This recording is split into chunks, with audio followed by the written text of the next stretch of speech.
No hat, I'm sorry. Greetings, fellow students, teachers, administrators, award presenters, and honored guests.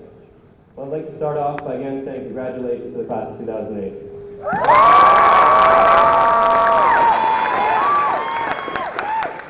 I feel honored to graduate with such a talented, compassionate, and intelligent class. Thank you for going against all reasonable logic and selecting me as your valedictorian. It is truly an honor and a real surprise that I was chosen over two young women, as smart, kind, and attractive as Dale McLeod and Amanda Urbanski. I would recommend that our graduating class as a whole seek eye exams to help with our decision-making in the future. I found, however, that being valedictorian was both a gift and a curse. While you were all partying and celebrating your escape, oh, sorry, misread that. I meant moping around that you have to leave these beautiful and hallowed halls of learning. I was crying and shaking alone in a corner, trying to come up with some words of wisdom.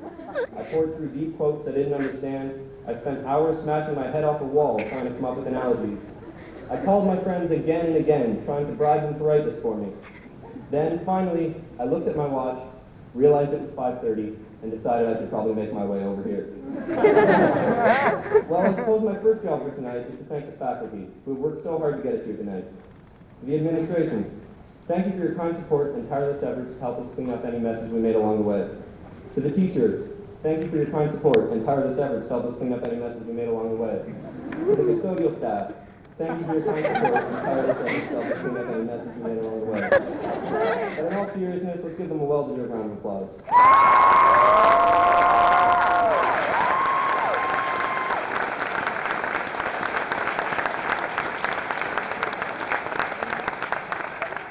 Next, let's take a brief moment to reflect on our last 4 years.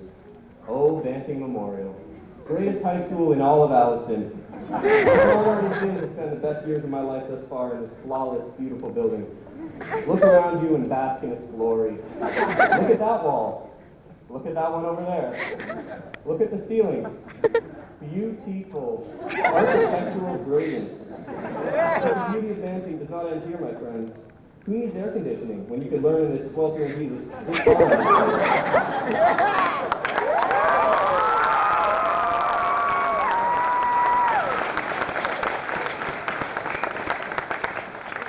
It's been great for shedding off that pesky extra water weight and opening up the floors. Why would anyone want beautiful student-painted murals on the wall when we could whitewash over them or allow them to peel away into nothing? Open stairwells, ambient lighting, pretty flowers? No, we don't need those to be happy students. All we need is a ridiculously expensive football field that for the majority of my high school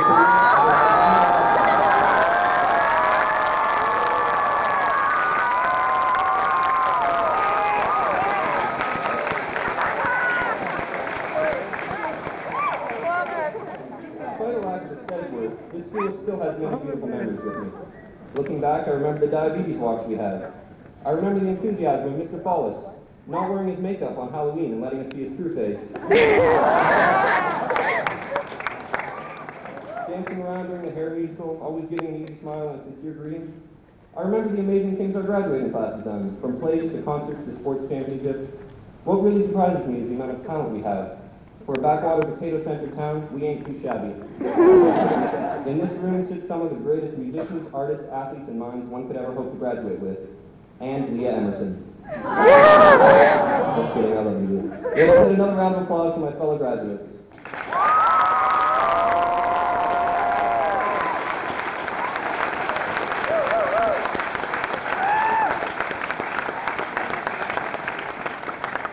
Now we have the portion of my speech in which you all slowly doze off. My words of wisdom and inspiration. These were far from easy to come by. I spent many days lying in bed looking up at the ceiling, thinking of ways to sound smart and deep. Then a couple nights ago, I rolled over and a blunt object hit me in the ribs. That object was Nintendo DS. My prayers were answered. I suddenly realized every bit of wisdom I needed was in this sleek and sexy video game console. As I turned it on, I heard the voice of one of my greatest childhood companions. Yes, ladies and gentlemen, boys and girls, if there's one fictional character that embodies every moral lesson I've learned in high school, everything I need to be successful in life, it's my friend and yours, a little man I like to call Super Mario. Mario embodies the three ingredients we all need in our lives: courage, determination, and love. If Mario shows us one thing, it's that it doesn't matter who you are. We can't all be tall, rugged, long-haired, muscly, super attractive Scott Stevensons. Although there are those of us who have dealt better cards than others, we all have the potential for greatness. For Christ's sakes, if a middle-aged, short, fat, unattractive Italian plumber who only owns one pair of red overalls can fight off dragons, wizards, angry turtles, and ghosts, imagine the limitless potential of our graduating class. Mario never backed down. Like him, we need to go out and grab greatness from the clutches of the power-hungry monsters, no matter how daunting a task that may be. Sure, most of us can't spit fireballs or fly or grow mustaches. Most of us will never eat strange-colored mushrooms in order to gain strange and mysterious powers. But we can now say we all have one superpower that even the greatest video game character of all time lacks: a high school education. The next lesson I learned from my hero is determination. Mario truly never surrenders. On our adventures together, we fell into Bowser's lava pits, time after time again. Did Mario ever ask me to stop? Did he beg for mercy? Did he get down on himself for his failures? No, because Mario knew life will never be easy. He knew that dodging fireballs while avoiding Bowser's jumps and trying to grab that axe and destroy the bridge to save the princess before his time ran out was what he had to do in life. It doesn't matter how difficult this might be. Your lives cannot possibly be that stressful. Our Italian friend faces great challenges and insurmountable adversity with an optimistic attitude. He learned that every time I burst into a crisp, we were one step closer to doing it the right way. We can only hope to learn and progress through our mistakes, as does our valiant hero. That's something that's difficult to do. The next time you're down on yourself, just remember, at least you're not fighting an all-powerful turtle in the clouds while bullets are flying at you from every possible direction. Perhaps the most important thing Mario taught me was the value of friendship, family, and love. Where would our hero be without his friends? Without his dinosaur pal Yoshi, he could not have hoped to reach Bowser's castle in the glorious special world. His brother Luigi was always willing to give a helping hand, and Mario was more than willing to return the favor. He recognized that he needed the support of his friends to accomplish anything in his life. I wouldn't have made it to this podium today without the support of my friends and family. Great things cannot be accomplished by one person alone. On top of all this, Mario shows us the true value of the pursuit of love. When his darling Princess Peach is taken captive by Bowser, Mario gives up his humble yet comfortable life as a plumber to save her. There is a lesson here. Mario shows that love, not work, should be the priority of our lives. And sure, there are those of you looking up at me thinking, why the hell did I vote for him? What's he talking about? Mario's for losers. I want to grow up and be successful in life. I want to be a dentist or a chartered accountant or a lawyer. I don't want to fight dragons. That stuff is silly. Again, Mario has shown us that he may play hard, but he works hard too. Sure, he may spend his time fighting off enemies by the dozen and getting with attractive princesses, but he clearly aspires for academic greatness too. When the medical community was in crisis and the world was plagued with viruses, who was there to answer the call? You guessed it, my friend.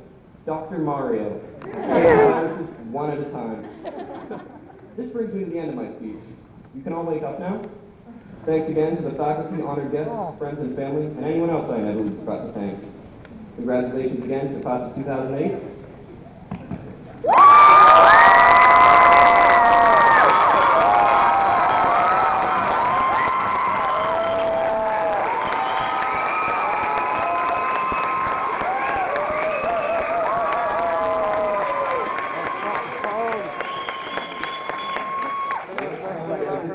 Get up, leave this place, and find your princess in another castle.